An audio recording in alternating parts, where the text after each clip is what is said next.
नमस्कार, मैं हूं आलोक त्रिपाठी और आज हम बात करेंगे एक युवा संत से जिनका नाम है अखंड स्वामी। आपने अमेरिका के शिकागो शहर से डॉक्टरी की पढ़ाई की है और उसके बाद आपका सनातन धर्म में लय जगी और सनातन के प्रचार प्रसार के लिए दुनिया भर में भ्रमण करने लिए निकल लिए हैं। आपका बहुत बहुत स्वागत है हमारे स्टूडियो में। जी प्रणाम आलोक जी, प्रणाम प्रणाम। जरा अपने विषय में बताइए कि कैसे आप एक छात्र जीवन से कैसे आप सनातन के प्रचार प्रसार में आपका कदम पड़ा। हम जो कुछ भी करते हो वो भगवान की अनुकंपा से ही होता है। जब हम छोटे से थे तो शिकागो में गए थे और शिकागो में वहाँ पे फिर स्कूल पूरा करके फिर कॉलेज में University of Illinois at Chicago में से न्यूरो साइंस में पढ़ाई की थी।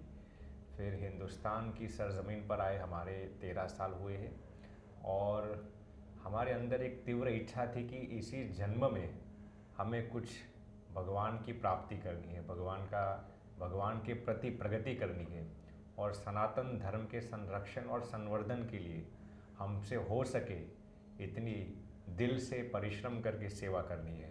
इसलिए आज हम हिंदुस्तान में है और लखनऊ में आना हुआ है हमारा।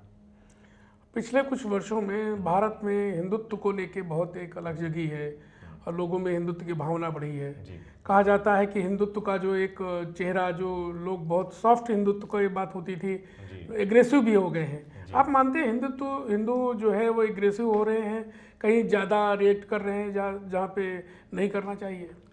नहीं, देखिए हमारा सनातन हिंदू धर्म हमें यही सिखाता है कि हमें सबके अंदर भगवान के दर्शन करना है।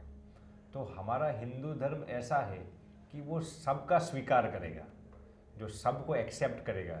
It will accept everyone in this universe. इसीलिए कि तो हमारे हिंदू धर्म में ये सिखाया जाता है कि वसुधैव कुटुंबकम, ये ऐसी एक विचारधारा है, एक ऐसी फिलॉसफी है जो सबको हमारे धर्म के अंदर समाहित कर लेता है। ये वसुधैव कुटुंबकम की फिलॉसफी आप देखेंगे तो किसी भी मजहब में, किसी की धर्म के अंदर ये वसुधैव कुटुंबकम की जो विचारधारा है वो आपको कहीं पर भी नहीं दिखने के मिलेगी। इसलिए हमारा सनातन धर्म, हमारे उपनिषद, हमारे वेदों हमें यही सिखाते हैं कि सबके अंदर भगवान का दर्शन करना है। तो हमारे हिंदू भाई बहन जो आप कहते हैं कि एग्रेसिव शब्द तो हम कहेंगे बिल्कुल गलत है। हमारे हिंदू भाई बहन बहुत ही सरल और बहुत ही हम्बल होते हैं। पिछले 10 वर्षों में जी भारत की राजनीति में बहुत बदलाव हुआ है जी और इसको लेके एक धर्म की राजनीति भी लोग आरोप लगाते हैं कि धार्मिक राजनीति हो रही है। जी हालांकि हिंदुओं का कहना है या सरकार भी कर रही है कि जो हमारे अपने धर्म स्थान हैं हम उनके लिए काम कर रहे हैं, उनको हम ले रहे हैं जो हमारे पास नहीं थे और कानूनी तरीके से ले रहे हैं। जैसे चाहे राम मंदिर की बात हो या अन्य जो काशी विश्वनाथ मंदिर की बात हो, हिंदू कानूनी तौर पे लड़ाई लड़ रहे हैं और उनको लेने की कोशिश कर रहे हैं। लेकिन आपको लगता है कि सनातन जागा है आज की तारीख में? जी बिल्कुल। सनातन धर्म के प्रति जितने भी लोगों को आस्था है वो आज बहुत जागरूक हो चुके हैं और ये जागरूकता बेहद ज़रूरी है। क्योंकि आप देखेंगे तो हमारे आदरणीय प्रधानमंत्री जी और यहाँ यूपी के माननीय मुख्यमंत्री श्री योगी आदित्यनाथ जी, हमारे गृह मंत्री श्री अमित शाह जी, वो लोग सनातन धर्म के लिए जो कुछ करते हैं वो वाकई सराहनीय, आदरणीय एवं अत्यंत प्रशंसनीय है। क्योंकि आज के इस युग में देखिए हमारा भारतवर्ष ही सनातन धर्म से है। हमारे भारतवर्ष को ये कोई नहीं कह सकता कि किसी दूसरे मजहब से जुड़ा हुआ था। हमारा भारत राष्ट्र ही सनातन हिंदू धर्म से जुड़ा हुआ है।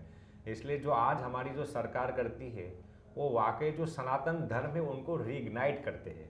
So I think this is the need of the hour. It is very imperative, very crucial and very significant that this must go on with a great speed right now. तो I think ये बहुत ही सराहनीय काम है।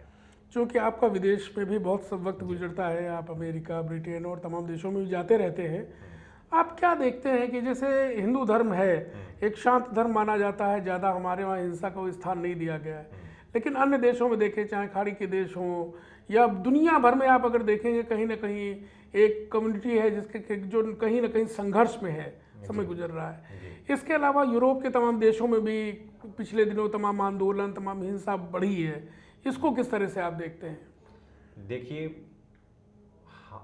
आप दूसरे धर्मों के अंदर या दूसरे देशों में देखेंगे, जैसे यूरोपियन कंट्रीज़ के अंदर आप देखेंगे या फिर यूके के अंदर आप देखेंगे, तो वहाँ पर हुआ क्या है कि विधर्मी जो लोग हैं उनकी मात्रा बहुत बढ़ती जा रही है। बढ़ती है वो तो ठीक है, लेकिन वहाँ पर हुआ क्या है कि उनका जो खुद का मजहब था वो अब डिग्रेड होता जा रहा है, और विधर्मी आकर अपने ही दूसरे देशों से आकर वहाँ पर हुकूमत जमाने लगे हैं। तो हमारे हिंदू भाई बहन जितने भी हैं, देखिए हिंदू धर्म ऐसा है कि वो जहाँ पर भी जाएंगे, जैसे कि हम शिकागो में थे तो हमने देखा है कि जितने भी हिंदू भाई बहन थे वो कभी भी दूसरे देश में भी जाएंगे फिर भी उनका आतंक कहीं पर भी नहीं होगा। हिंदू भाई बहन इतने शांत है कि वो कभी भी किसी भी देश में जाएंगे तो सरलता से जहाँ पर भी रहेंगे वहाँ अपने धर्म को बेकाब रखेंगे, अपने धर्म को तो वहाँ पर रखेंगे ही, लेकिन उसकी संस्कृति के साथ बखूबी जुड़ जाएंगे। आप देखेंगे कि अन्य जो विधर्मी लोग हैं वो आकर क्या करना चाहते हैं, वो अपना हुकूमत अपने दूसरों के देश के अंदर स्थापित करना चाहते हैं। बल्कि आप देखेंगे हमारे हिंदू भाई बहन जितने भी हैं वो किसी भी देश में जाएंगे, जैसे हम शिकागो में थे तो हमने देखा है कि कभी भी वहाँ पर जाकर हुकूमत प्रस्थापित नहीं करेंगे, रहेंगे अपने धर्म से, सनातन धर्म को बखूबी संजो के रखेंगे, लेकिन अपना हुकूमत वहाँ पर नहीं स्थापित करेंगे। बल्कि अन्य धर्मों के अंदर आप देखेंगे तो वो करना क्या चाहते हैं, हमारे हिंदू भाई बहन जितने भी हैं उन पर अपना हुकूमत शासित करना चाहते हैं। जो हमारा हिंदू धर्म है इसके अंदर अनेक संप्रदाय हैं जी। और इस संप्रदायों के कारण सब लोग अपने अपने धर्म का प्रचार, अपने अपने हिंदुत्व के अंदर भी तमाम अलग धाराएं बह रही है। जैसे आप स्वामीनाथ संप्रदाय से हैं, अलग अलग और संप्रदाय हैं, तो उसकी वजह से भी आपको लगता है कि कहीं मतभिन्नता तमाम आपस में मतलब जो धर्म को समझने की बात है कहीं ना कहीं उसमें कोई बाधाएं आती हैं? देखिए हमारा हिंदू धर्म एक ही ऐसा धर्म है जो हमें सिखाता है unity in diversity, one in all and all in one. तो जैसे कि हमारे हिंदू धर्म में माना जाता है कि 33 करोड़ देवी देवताएं हैं, तो वैसे वाकई क्या है, जैसे भगवान स्वामीनारायण ने शिक्षापत्री एक बहुत बखूबी ग्रंथ लिखा है, उसमें लिखा है भगवान स्वामीनारायण ने कि नारायण जी और शिव जी का एकात्म समझना। तो भगवान शिव जी और नारायण एक ही हैं, तो ये अलग अलग रूप भगवान के होते हैं। इसका अर्थ ये नहीं कि हिंदू सनातन धर्म के अंदर ही अलग अलग मजहब है, ये चीज़ हमारा धर्म नहीं हमें सिखाता। हमारा धर्म यही सिखाता है कि आप जाए भगवान शिव जी की उपासना करें, भगवान नारायण की उपासना करें, गणेश जी की उपासना करें, हनुमान जी की उपासना करें, भगवान रामचंद्र की जी, भगवान किशन की, सब अंत में तो एक ही स्वरूप है, अलग अलग रूप में अवतरित होते हैं। तो ये मैं आपने जो प्रश्न पूछा उसी का उत्तर यदि हम बताएं तो ये हमारे अंदर बंटवारा नहीं करता, लेकिन हमें ये सिखाता है कि हमें unity in diversity, one in all और ऑल इन वन की भावना सबके अंदर सम्मिलित करनी चाहिए। तो अभी आप जो हिंदुत्व के प्रचार के लिए देश दुनिया में भ्रमण कर रहे हैं, किस तरह से आप चाहते हैं कि समाज में बदलाव आए? आप खुद क्या करना चाहते हैं समाज के लिए और क्या चाहेंगे कि आप क्या बदलाव आपको भविष्य में दिखाई दें? जी देखिए, हम आते हैं गुजरात स्वामीनारायण मंदिर वड़ताल से। आज वड़ताल के नीचे शायद 2000 से अधिक मंदिर है और 2000 से अधिक संत समुदाय है, और वड़ताल स्वामीनारायण संप्रदाय से जुड़ा हुआ है। वड़ताल यद्यपि स्वामीनारायण संप्रदाय का मूल स्थान है, और हमारा मिशन यही रहता है कि हम देश और विदेशों में परिभ्रमण करके लोगों को सनातन धर्म के प्रति आस्था जागृत करें। हमारा मिशन यही होता है कि हम देश विदेशों में जाकर हमारे जितने भी सनातनी भाई बहन हैं पहले उनको निर्व्यसनी बनाना, क्योंकि आप सीधे धर्म की बात करेंगे, स्पिरिचुअलिटी की बात करेंगे, लेकिन उनके अंदर यदि कई किस्म के व्यसन है, एडिक्शन है, then they will not be able to progress in their lifes. So it is very crucial, it is very significant कि वो लोग पहले निर्व्यसनी बने। जैसे कि मान लीजिए कोई व्यक्ति धार्मिक बन गया है लेकिन शराब पीता है, नॉनवेज खाएगा, तो वो अपने धर्म को संजोए नहीं रखेगा।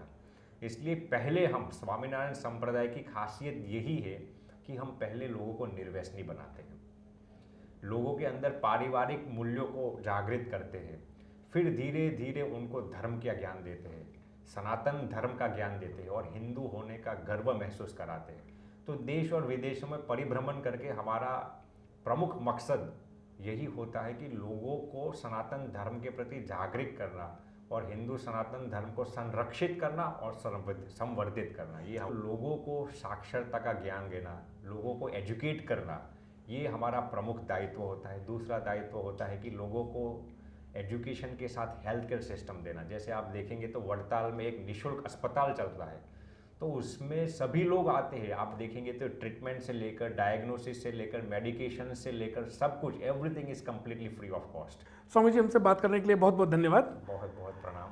ये थे स्वामी जी, जिन्होंने तमाम विषयों के बारे में हमें बताया। कैमरामैन विजय के साथ मैं आलोक त्रिपाठी, ईटीवी भारत, लखनऊ।